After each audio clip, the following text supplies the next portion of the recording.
Ассалому алейкум дӯстон, хуш омадем ба шабакаи мо. Дар навори имрӯза барои шумо беҳтарин ва тозатарин хабарҳоро аз ҷаҳони ММА омода кардем. Барои ҳамид дар ягон ҷо ба ҳазур нишаста лайкро зер кунен, мо боша наворро оғоз мекунем.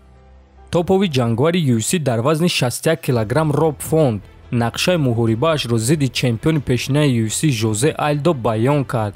Биён суханҳои ӯро гӯш мекунем. Нақшаи ман эҳтиётона кор кардан, ӯро хаста кардан ва нашитобидан. Ман медонам ки 5 раунд кор карда метонам.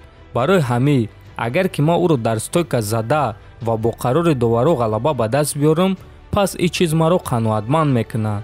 Аммо ман ба ҳар ҳол кӯшиш мекунам ки имконият пайдо карда муҳорибаро фавран ба анҷом расонам ва мухлисонро хурсанд кунам.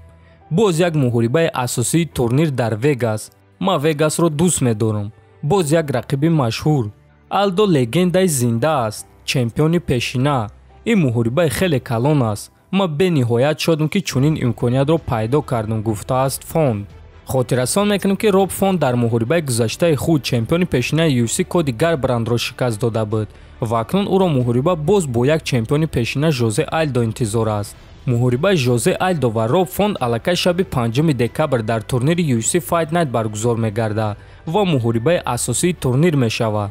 чемпиони пешинаи UFC дар вазни вазнин Стипи Миочич оиди муҳорибаи навбатии худ фикроша баён кард. биён суханҳои Миочичро гӯш мекунем.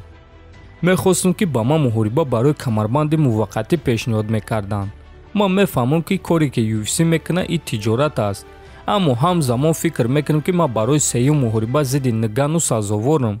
ба ман ҳатто муҳориба барои камарбанди муваққатӣ пешниҳод накарданд. ман намедонам ки ман чунин муҳорибаро қабул мекардам ё не, аммо хуб мешид ки агар ба ман пешниҳод мекарданд. муҳориба зидди Ҷонс, ман тайёрам. албатта мехоҳам ки бо Нгану сеюм муҳориба гузаронам. маълум аст ки UFC ва Ҷон Ҷонс ҳеҷ маслиҳат карда натавониста истоданд, аммо ба назари ман ӯ аввалин шахсе мешавад ки ташкилот ба ӯ муҳориба зидди ғолиби муҳорибаи Нгану ва Ганро пешниҳод мекунанд, гуфтааст Миочич. дӯстон, рости ташкилоти UFC нисбати Стипи Миочич каме ноҳурматӣ карданд.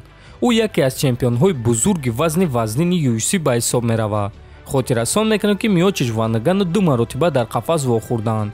дар якум муҳориба Стипи, а дар дуюм муҳориба боша Френсис ғолиб шудааст. яке аз варзишгарони машҳури тоҷик Муҳаммад Наимов, ки ба наздикӣ муҳориба дора, аз рӯҳонӣ омода будани худ хабар дод. ӯ дар саҳифаи инстаграми худ ана ҳамин аксро гузошта чунин навишт: ин фазоро дӯст медорам. диққат танҳо дар ҳадаф. барои озор додан тайёрам. барои дардро тоқат кардан тайёрам ва андешаҳо ба сӯи ғалаба равон карда шуданд. 24 рӯз то ғалаба, навиштааст Наимов. хотиррасон мекунем ки Муҳаммад Наимов муҳорибаи навбатии худро рӯзи 17 декабр дар турнири Титан FC 73 зидди варзишгари пуртаҷрибаи қирғиз Азизбек Сатибалдиев мегзаронад. ва дӯстон, бояд гуфт ки рақиби Муҳаммад дар ҳақиқат варзишгари хеле пуртаҷрибае ҳаст ки 27 муҳорибаи касбӣ дорад.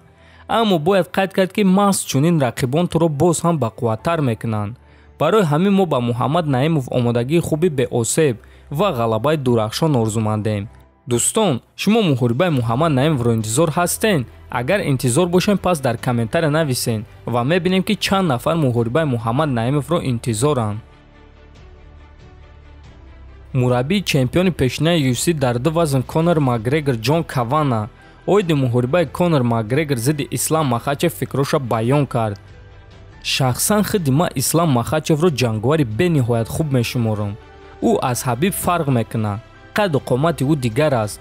ӯ малакаҳои дигар гуна дорад ва хеле шавқовар аст дидан ки муҳорибаи мо бо ӯ чӣ гуна мегзарад. ин муҳорибаи беҳтарин мешуд, гуфтааст Кавана. хотиррасон мекунем ки Ислам Махачев дар муҳорибаи охирони худ аллакай дар якум раунд Дэн Хукерро шикаст дод ва дар рейтинги вазни сабук ба ҷои 4 баромад. ак Конор Макгрегор боша айни замон худро баъди осеби вазнин барқарор карда истодааст.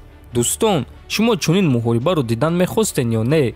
ва агар ки чунин муҳориба баргузор гардад, ба фикри шумо кӣ ғолиб шуда метавонад? ҳатман фикр ақидаотонро нависен, дар канал обуна шавен то боздид хонобуду сарбаланд бошен. дӯстон, аллакай чанд моҳ мешавад ки мо бо ширкати шифофармо ҳамкорӣ мекунем ва ба шумо низ тавсия медиҳем, чунки шумо аз ширкати шифофармо метавонед дороҳои гиёҳии оригиналро дастрас кунед.